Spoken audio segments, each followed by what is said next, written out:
It's interesting because for me, the challenge wasn't, it was such a personal writing. And the challenge was like more this personal, is this good enough? This came from me. Do I really have the right to put this out? Why would it was like more of an emotional worthiness rather than this was so personal. I knew as soon as I wrote it, it was for everyone. Like I was looking at it like I need to be doing this. And I knew at that point in time I wasn't doing it. So it sort of started me on a trajectory of really evaluating the words that I'm giving out to others. Am I living this? Am I an example of this? Like I need to start really, walking the walk before anything that I say is going to, hit a home run. So I don't think I doubted the personal aspect of it because that's for me what gets through. If I read something that's not personal or doesn't make me feel something, what's the point really, So, but yeah, getting past is this good enough kind of part of the journey, I think was a challenge for me, which is why I chose self-publishing because I was so sort of emotionally questioning the validity of myself as a human and what I was creating that I wasn't prepared to deal with rejection. I was like, I'm going to do this come hell or high water. So. Hello, everyone. Welcome back to Living the Next Chapter. I have a great guest with me on today. Trish is on today. We're going to be talking about her author journey, some amazing stuff. And what I love about my guest today is she wrote books to her children. And I love the idea of doing that in something very personal that you can share with your family and how that was an inspiration for Trish. But welcome, Trish, to the podcast. Nice to have you here. Thank you. Nice to be here. So the website, trishmichael.com, everyone can go there. We'll have links in the show notes. Beautiful website, by the way. And when chatting about this before we hit record, I love a great website that kind of brings me in right from the beginning, and you just feel like you're in a good place when you start with a website. So I love it. Can you tell me a little bit behind the scenes of your website? And is this something that you created yourself? Did you have help with this? It's beautiful. Well, I actually am involved in marketing and website building for other businesses. So it is something that I'm pretty good at. And I'm happy to hear that mine is working because sometimes it's hard to do that for yourself. Like it's hard to write your own bio. It's hard to like look at yourself and present it, and know if you're doing the right thing. So thank you for that. Okay. So that's a great place to start. And I'm glad you brought that up. So as a new author, you're looking for ways to promote your book, to get out there beyond podcasts, which is great to have you here. But as far as a website, some of the authors that I talk to don't feel it's necessary at the beginning stages. What are your thoughts around a website tied to your book as an author? Well, I think it'll be different for everyone, but I do think that the one most important thing that I've taken away, and of course, it's a different journey for everyone, especially in self-publishing. But for me, it was kind of thrust upon me that my platform was the most important thing, like letting people know who I am, letting people know what my story is. And what better way to do that than a website? It's like really inexpensive. Yeah. And you have complete control of the narrative. So you can present yourself the way that you want to be seen. And for me, that is especially important because my books don't necessarily speak of what I had to go through to get to this point of sharing positivity and light and trying to help people. So my website kind of helps people to understand where I came from and what I'm doing with it. And I don't know how you can do that without one, really.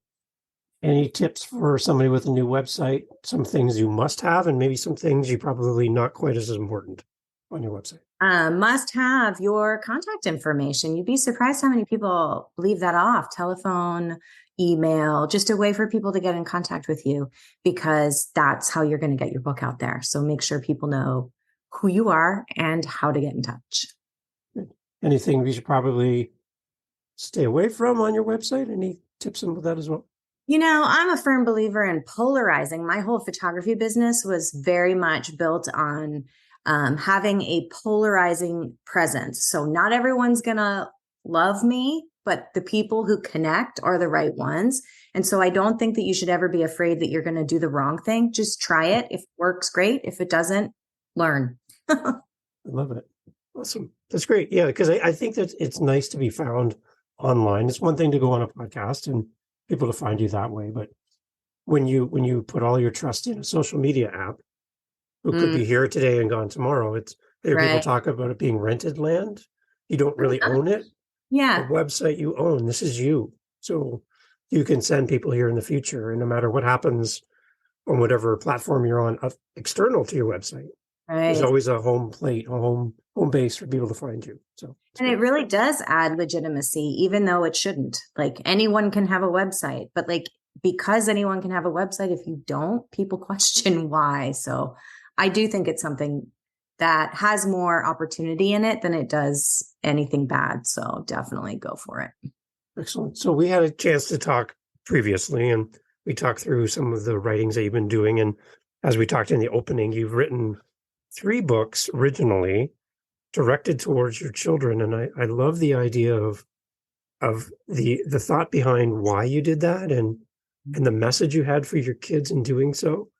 Can you kind of talk us through these 3 books? And in your mind, did you plan on writing the 3 books at the same time, like as a group, or did it just sort of happen that each of the books became one for each of the 3 children? So the first one was written, gosh, probably 11 or 12 years ago now. Wow. And it was just literally written to my child. It wasn't a book. It wasn't anything. It was me in a very desperate place trying to get through to someone who I loved dearly. And I was trying, or I felt as though I had been trying everything. And so this was almost like, well, I haven't tried writing anything in rhyme. And it wasn't really actually a thought. It just kind of plunked in and flowed out of me. And I sent it to her because it was really important for me to try and continue to impart these messages. So I didn't write everything in a group. In fact, that sat for a long time and I didn't share it with anyone but her until a couple years ago. But I knew once I wrote it that it was something special and that it was something that I would eventually share when I was ready. I don't think I realized it would be a book, though it seems so obvious now. So that first book, Find Your Happy, was sort of like my love note to her to get her to understand that you can be happy no matter what. Like things are going to happen. And you can't do anything about that, but you can do something about this, like your thoughts, your choices, all of these things that she wasn't really taking responsibility for at the time. And the result was a really miserable existence. All of these things you have control over. And once you own that, your whole life turns around. I think the irony in that was I wrote it at a time that I wasn't living that. So it's no surprise that it didn't get through at that point in time. So that was Find Your Happy. And as I said, it was only a couple of years ago that I actually read it out loud to someone.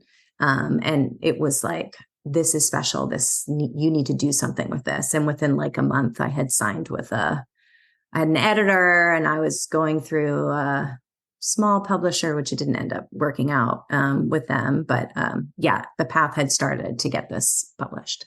So for Find Your Happy, like for something that's deeply personal, written specifically to one person, does it feel a little unnerving then to put this out into the world? And because it's not like you wrote it for the world, you wrote it for one person. So take me through that kind of thought pattern as you considered sharing this with the world. It's interesting because for me, the challenge wasn't, it was such a personal writing. And the challenge was like more this personal, is this good enough? This came from me.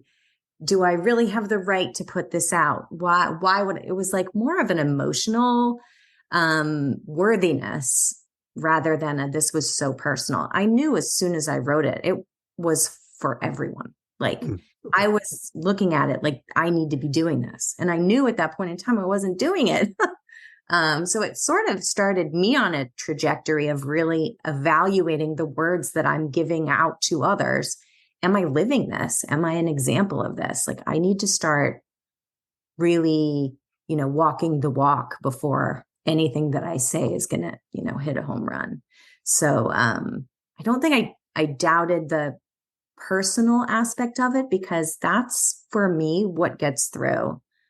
If I read something that's not personal or doesn't make me feel something, what's the point, really? Yeah. So but yeah, getting past the is this good enough kind of part of the journey, I think, was a challenge for me, which is why I chose self-publishing, because I was so sort of emotionally questioning the validity of myself as a human and what I was creating, that I wasn't prepared to deal with rejection. I was like, I'm going to do this come hell or high water. So, Right. yeah. That's nice. And so for Find Your Happy then, how when you were writing it, did you realize you were writing it more for yourself too in that moment, or were you so focused on writing it for your child? I really thought, I mean, everything that I was doing, I was just like, please let this work. Please let this work. I was so embroiled in the like situation at hand that was really intense and not going in a direction that I wanted it to. That I knew it was special and I held it really dear. And I would get these hits every now and then where I was like, that's a really good piece of writing. You should maybe try to get that out there. But every time I would take a step in that direction, it never really panned out. And I kind of attribute that to like me not being ready, because I wasn't embodying the messages in the book. But it was also, the book wasn't done. Like the title, Find Your Happy, didn't happen until a rewrite during the editing process 2 years ago. So I realized that the book was a little too harsh. Like reading through it, it was all true, but it was like really sort of grinding in, like, you got to own this, you got to do this. But there was no evidence of the joy that happens after you do that. And so there was not a major rewrite. It was, I think, only that one stanza, even a couple of little tweaks, but the actual title, Find Your Happy, didn't land into it until 2 years ago. And that was the time when it was right. So, yeah. It's interesting because if had you released it as written early days, you might have it a little bit of a different feel, right? Exactly. Yeah. Yeah. It's interesting. I love the time frames when I hear people talk about their books, specifically their first book, because it's taken a lifetime to get to the point of writing, right? And then all the books that come from there on seem to build on that foundation of that first book. So take me through the second book then. What was the time frame between book one and book two, as far as the writing period then? So again, it was sort of this quite traumatic experience. And I oftentimes say that I need to be broken in order to receive. Like I've been through a lot and I have a pretty hard shell, kind of come across as a lot tougher than I maybe am inside. And so these like lovely things, these lovely creative things can't like get in to be put on paper unless I'm pretty broken down. And so the second book, Light, was written 2021 for my son. And we have a little bit of a complicated situation. My ex-husband is not mentally well. And my son was challenged with this desire to connect with his dad and be able to look up to his dad and have a dad. And then the reality of some people can't be that. They just can't. And so we had to make some really difficult decisions, and I had to let him go and kind of learn that lesson on his own, which, as you can imagine, is a really hard thing to do when you know the damage that can be caused. So that book was kind of my way of reminding him of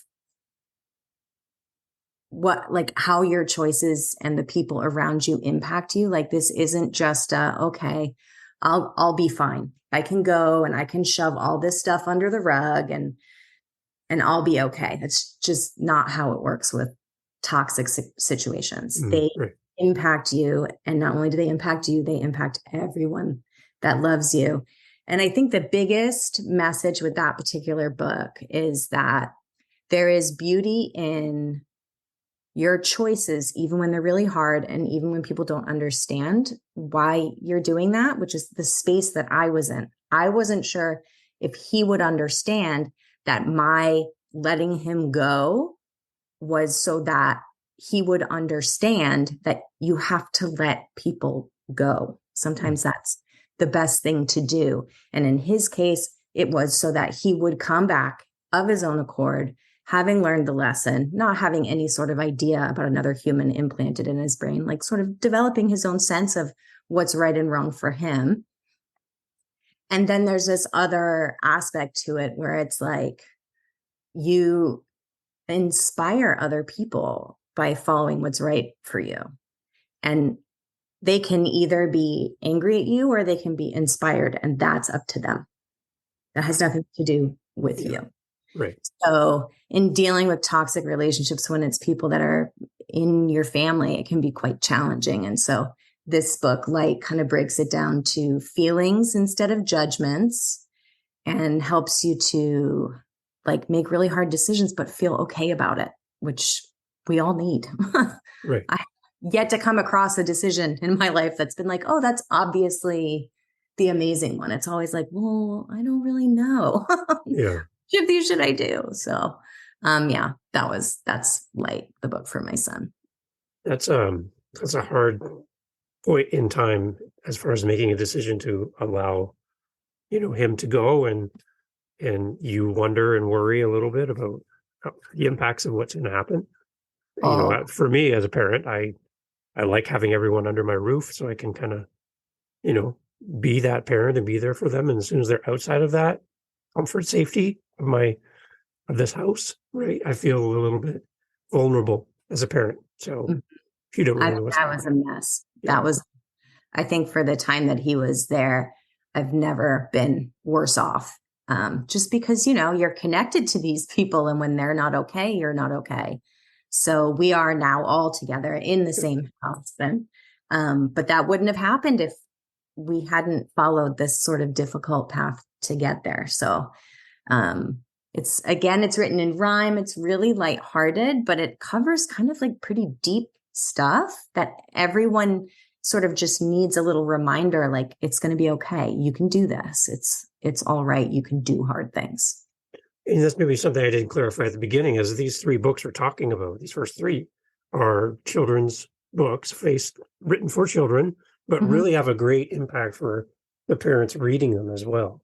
So you've kind of addressed two things in one, which I love. So if you're looking for some great children's books for your family, there's some really great life lessons in here that really translate well, not just to kids, but to the adults that are reading them. So I find that I'm often giving books to kids, and I'm like, make sure you read this with your mom, because the kid's fine. The kid knows all this stuff, but it's like, there's something about reading a children's book with your child. It's something that, number one, you do on repeat. A lot of times a book just becomes like a mantra. And so I know for me, one of those books was The Giving Tree, and what a horrible mantra to have. So I would love for kids and parents to be reading books together that are setting them up for success and that have messages that like empower them and make them feel good. And that's really what these books are hopefully set up to do. I love it. So spend time reading with your children. That's a huge memory thing that they'll all keep with them for the rest of their life. And again, I love the fact that you say that these books are read more than once. And that's when your kids seem to gravitate to a book, there's a message or an image or something about the book that captured them, and they want it again. So as a parent reading those books, those messages start to sink into your own psyche as you go through the process. So well done. I love it. Book number 3 in the series of 3. Talk us through this one now as well. So book number 3 was actually written as book number 4.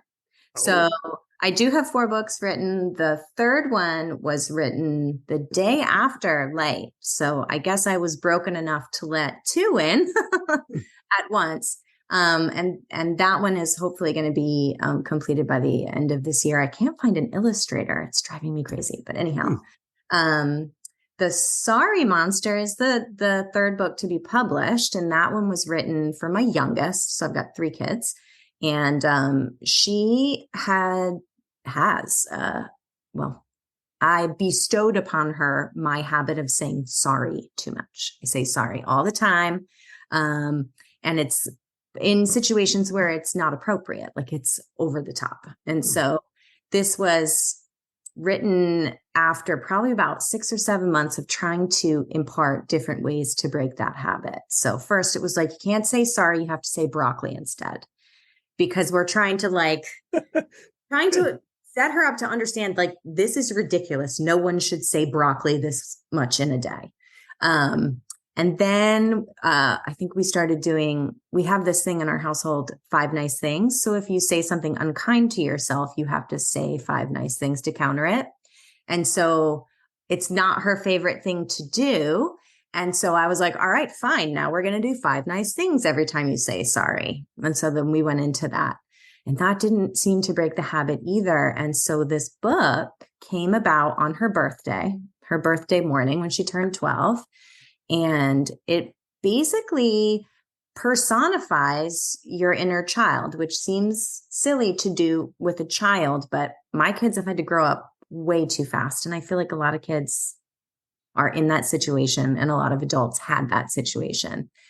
And it's basically this way of reminding you that you can hear you, like you can hear what you're saying. So you need to be really careful what you're saying out loud, what you're saying internally. Mm-hmm. And so in this particular case, this monster gets fed sorries, feeds on these sorries, and it makes him big and angry and heavy. And so she's carrying around this like heavy, heavy thing from feeling sorry all the time. And so it kind of walks through how there are other things that you can say.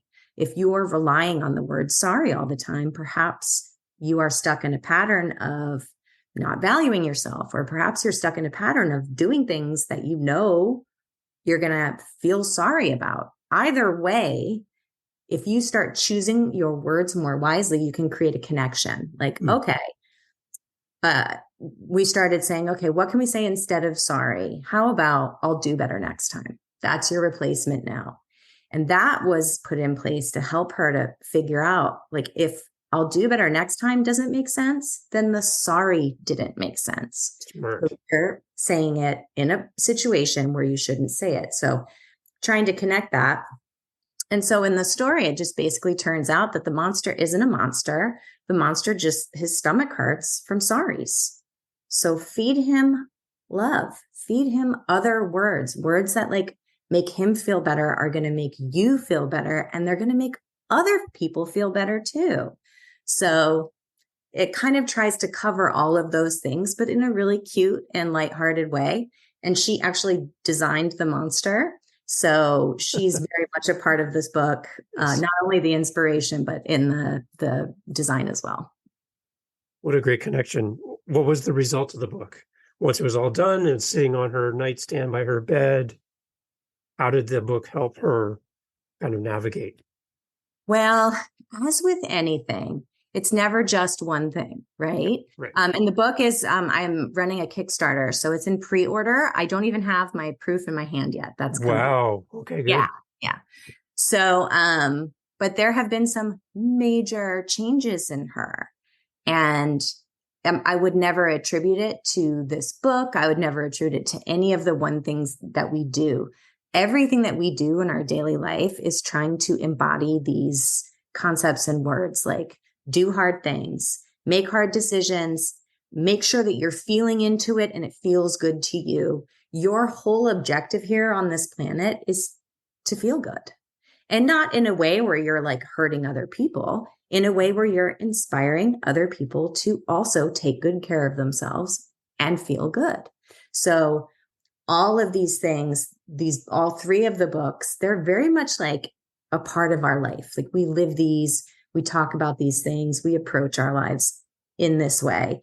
And I think it's the combination of all of that and having things on repeat and being aware of the words that you're saying and being aware of the words you're consuming and the people that you allow in your space.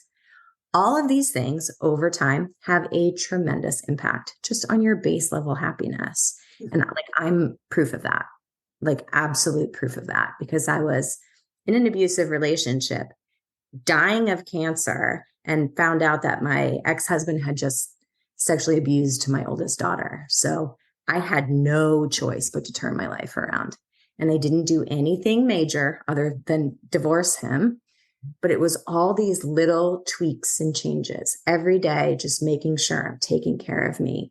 I'm choosing my words wisely. All of these tiny, tiny, seemingly insignificant things are the huge life-changing things over time. So I really believe that and try to tell my kids, they're like, well, you need to go viral, Mom. And I'm like, I don't want to go viral. I want this journey to be as fun as the creative process was. And I know I'll get there eventually. And I will have had way more fun this way. So what I love talking to you, Trish, and hearing about your books and what you're writing is you exemplify the term that words matter. They really and do. What you're doing and what you're putting out there into the world to help families and kids and parents, you are building this foundation for people to build something on. And that can be not quite as glamorous as a viral video on TikTok, but you're building something that's got some length and longevity to it, which is what I like. Yeah. Is people can build on this foundation. And that's what I get a sense from you is that's where you're finding more satisfaction than being famous for a short time. I'm a firm believer that how you get it is how you lose it. So I'm going to work really hard. I'm going to acquire it, like feeling good about myself and doing the right thing and hopefully inspiring people along the way. And that means it's going to be real hard for anyone to take it away from me. So that's kind of how I'm approaching this, though. I mean, I wouldn't mind going viral and have all the money and all the success. And I am not pushing that away, and at this point, even if I did go viral, that would be years and years and years and years of hard work, showing up, doing all the things, that's the part that kids, it was like, we didn't see it before, but now we see it even less because people are getting famous in these bizarre ways and they don't know how to handle it. And it's not glamorous and it's not pretty. And I don't want that for my kids. I want them to know that there's beauty in the journey to get there. Yeah. And building on a solid foundation, if fame or notoriety comes, you have something to build off of and you have a message to carry people through. True. So you're not just bringing people into the room and then they're all looking at each other like, why are we here? Yeah. I don't know. You have something to tell people and show people and demonstrate, which I love. Book 4 then that we talked about as well is something more for you, would you say, than the other 3? Yeah. Okay. Yeah. Book 4 is very meaningful for me. And I have read it a couple of times to people and I still can't get through it without like choking up and tearing up. Like it is my battle cry to all women to love themselves, take care of themselves, and get out of situations that don't serve them. I spent a really long time in a very unhealthy relationship. I thought I was doing the right thing. People told me to leave. I didn't. I thought that you were supposed to stick it out.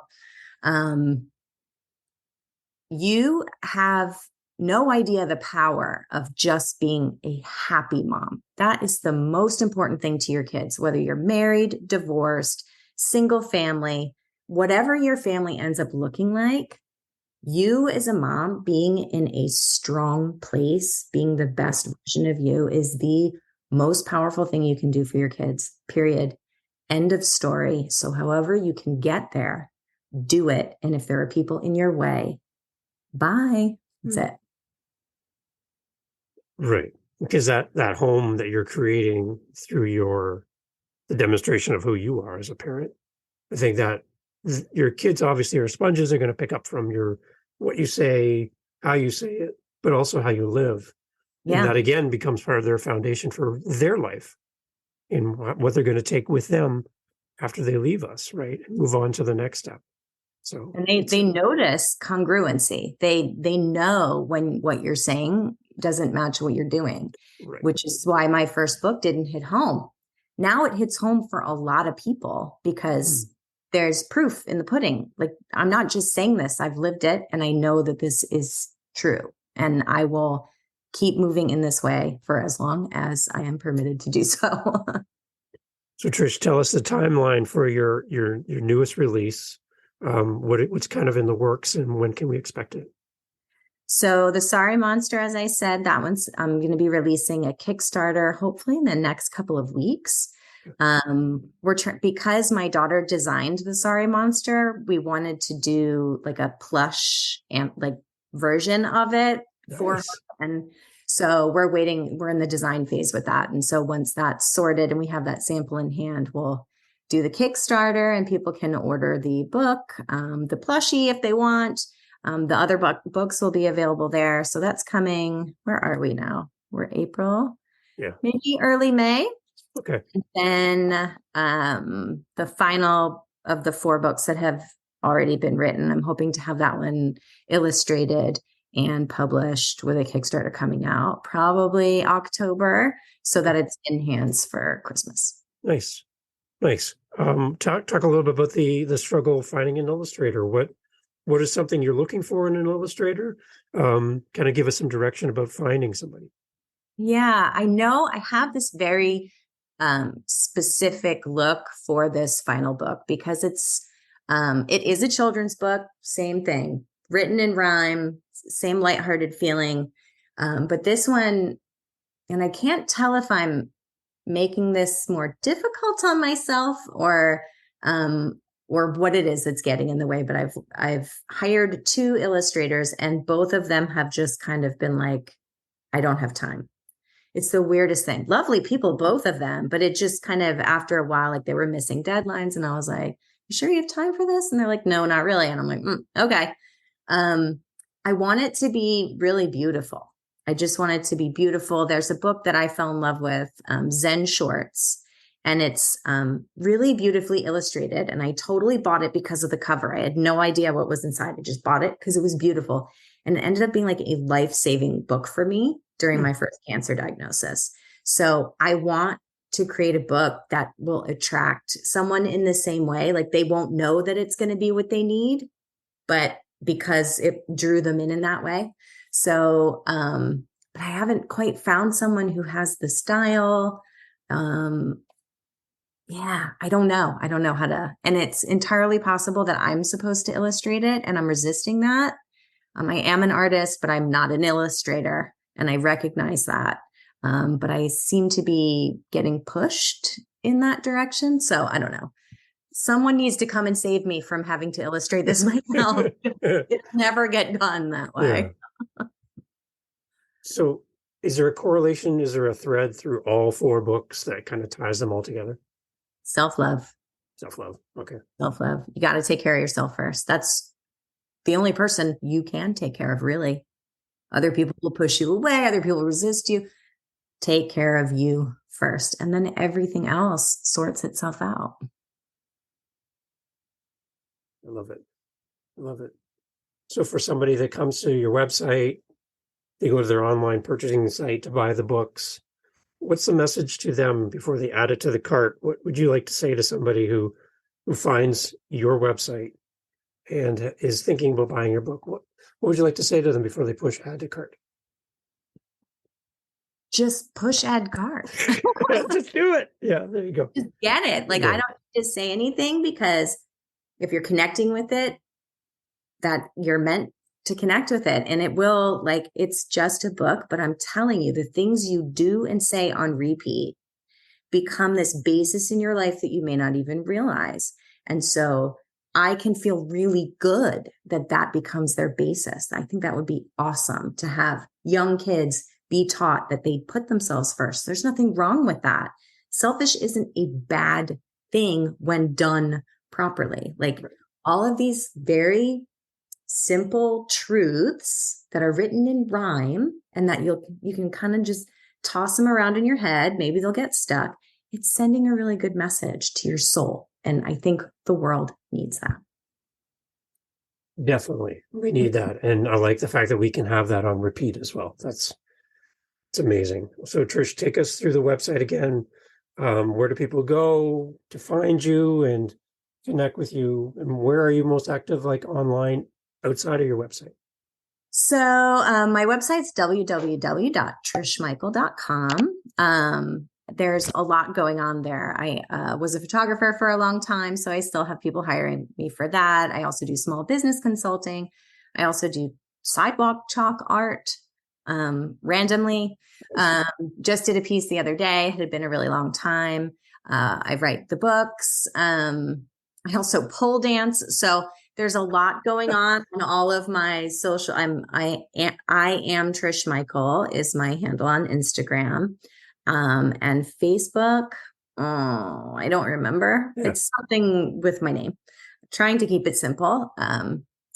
And I really have quite a personal approach to what I post. Like I post my life. I post what I'm eating. I know, boring, but I have a specific diet because of the whole cancer thing. So I have some people following me for vegan food and other things like that. So it's an eclectic mix. Don't come expecting anything specific. I love it. And Trish, maybe one thing else to add. Somebody's listening to our podcast. They follow you. They read your books. They're happy to hear your voice on this episode. A message to your followers, your readers, people who are part of your community listening today. What would you like to say directly to them? It's the last line in Find Your Happy. And I don't even know if I'll be able to say it without crying because it is kind of like the line that, it just means a lot. And one last thing that I learned that is great. It's always the right time and it's never too late. I love it. What a great way to end the episode. Thank you, Trish, for making time to be on the show and to share this amazing journey of writing these books to not only help you navigate life, and your family, but to help others as well. That's it's one thing to take something personal and share with the world. And I'm just I'm thrilled to have you on and to help share the message of what you're writing. And Thank you so much. Continue to wish you well and your family well. And looking forward to seeing book number 3 and 4 hit the world. And see the response because we're eagerly awaiting this. So thank you for writing. Thank you. Thank you so much. The power of words, everyone. Your words matter. And it's one thing I learned just listening and being with Trish is you have a message and your story can help someone. And Trish is a great example of that. Thank you for being part of the podcast. Thanks.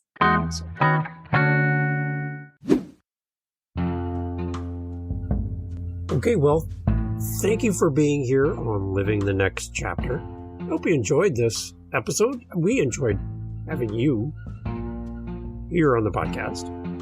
Our authors are amazing.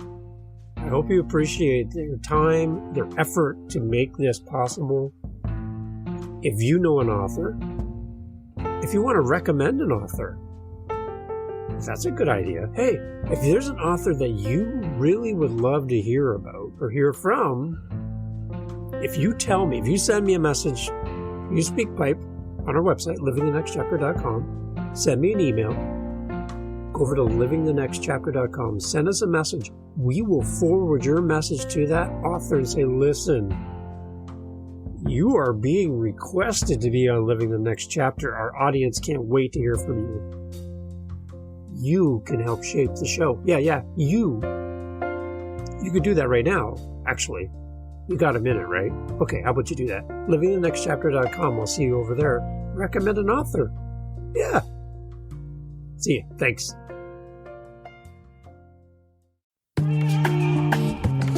Mindshift Power Podcast, the podcast for teenagers and those who work with them. There's a huge problem in America today.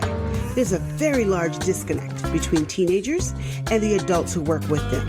I'm looking to bridge that gap with real, raw, honest conversation, not held back by the chains of political correctness. You cannot solve a problem you do not understand. Want to understand teenagers today? Listen to this podcast. This podcast is for teens in the U.S. and Canada. To learn more, go to fatimabay.com/podcast or just look for Mindshift Power Podcast on any listening platform. I look forward to you being a faithful listener.